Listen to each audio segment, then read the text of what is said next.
يا الله محمد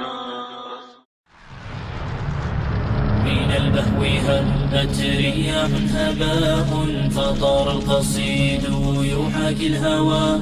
رياح السموم وكف الغيوم تنادي ألا من جلا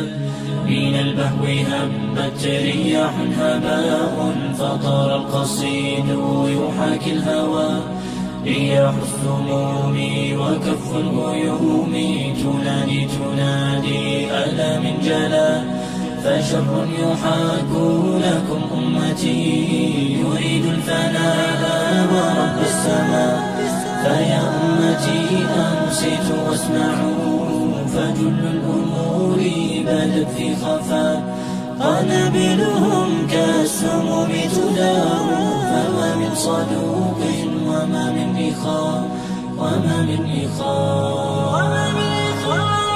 بني حصاد الرصاص أتاه فما من مغيث ولا من عزاء أبي يا رحيم كشربة ماء طعنت فطوبى ولا من شقاء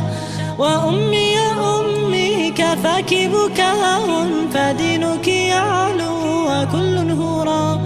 وعرض استبيحا وما من رجاء سوى بإلهي مجيب الدعاء رضيعي تمزق صوت الإباء فكل يردد صوت الغناء وليلى تصيح بكم دنس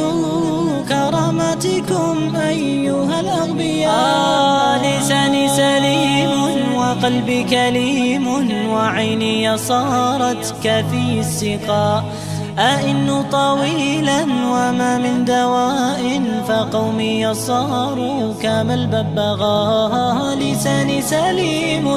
وقلبي كليم وعيني صارت كفي السقاء أئن طويلا وما من دواء فقومي صاروا كما الببغاء فهل حلول تعيد السريبا وأين الصمود وأين الإباء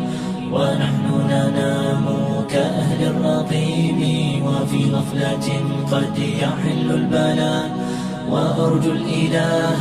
يزيل العناء ويرسل جندا كديب السماء ليعلو الكتاب ويخبو سواه وينصر جندا ألح الدعاء ليعلو الكتاب ويخبو سواه وينصر جندا ألح الدعاء